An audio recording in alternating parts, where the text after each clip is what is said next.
Hello. Okay. I was trying 4K at 60 FPS and that is not enough time. I'm gonna TLDR a lot of this.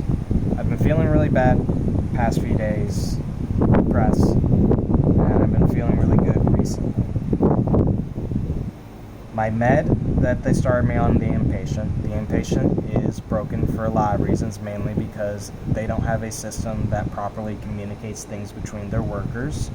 As such, information gets lost constantly, and that means it's slow, which is counterintuitive to being an inpatient. You're at an inpatient so you can be switching meds fast while also doing group therapy, because holistic treatment, which is a proper term for it, and medical treatment, or at least pharmaceutical treatment, are both important. You need to be doing both. You need to be seeing a psychiatrist, and you need to be seeing a dedicated therapist.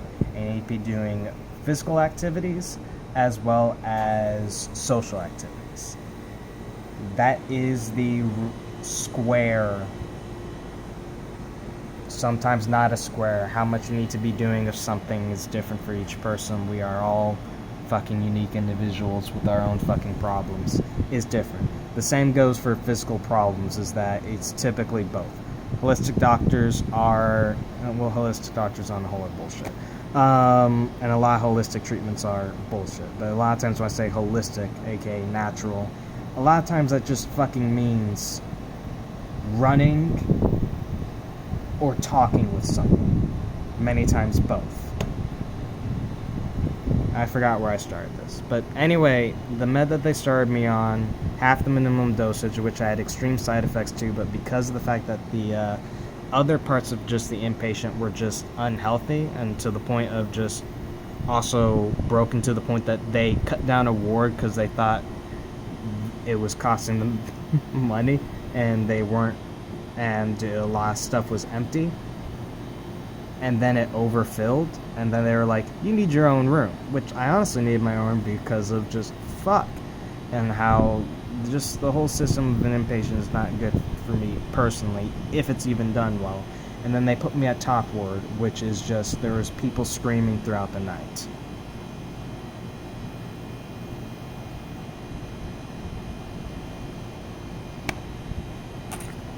There you go. And then trying to get help at top ward was also overfilled. They moved me to top ward because they thought they could get my own room, but then no one told me. They told me that a room was ready when they moved me up, and then a room was not ready, and they were told that no one told them that anyone was being moved up, and that they were also overfull.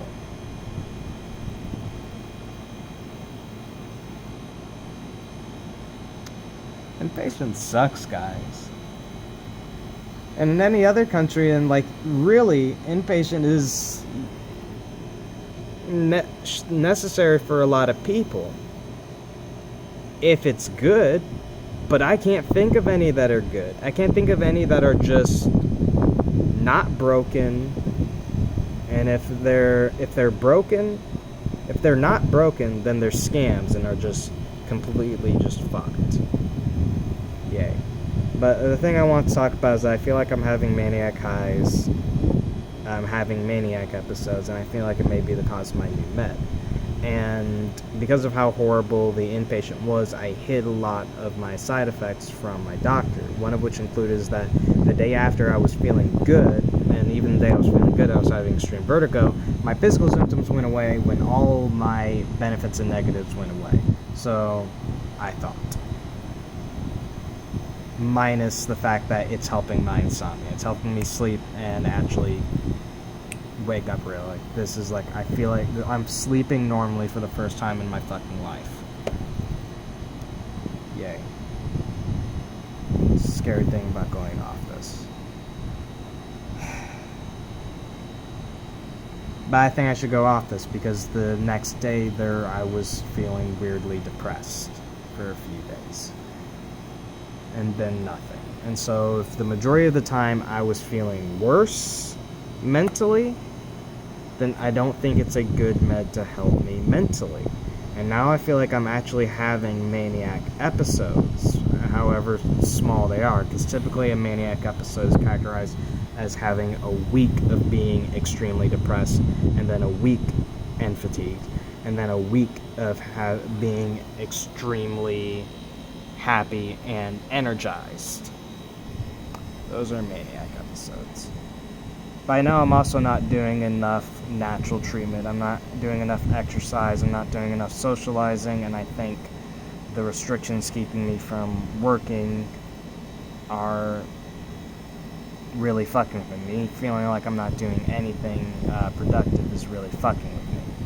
So I think that is having a natural toll on my mind. I think a lot of my major depression or massive depressive disorder is definitely a cause of natural causes of just this shit happening in my life. But I am not fully sure what to do. I don't think this med is going to help. But there is a really good benefit I'm getting from it, and insomnia really fucks with my life. So, yay. OFAAM, I didn't count. I just need to talk and ramble. I had a good ramble. I don't think moving up on this med is a good idea. I honestly don't think staying on it is a good idea, which is annoying. My psychiatrist is booked till the 15th. But I don't think I'll be able to move forward while I'm on this med. And I'm gonna be out of commission coming off the med.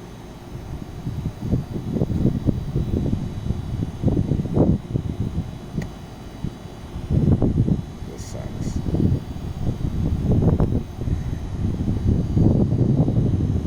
These are your rambling observations from an autistic mind. Name of the series, but really I am just ranting to a camera because it makes me feel better. Exposing my issues and my insecurities and my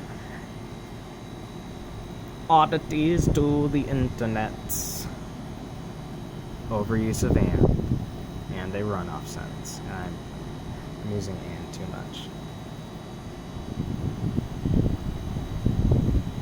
How many languages do I know goodbye in?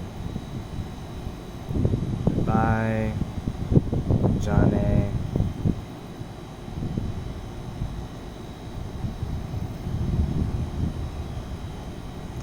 That's it. Fuck, I forgot. I know it in German and French.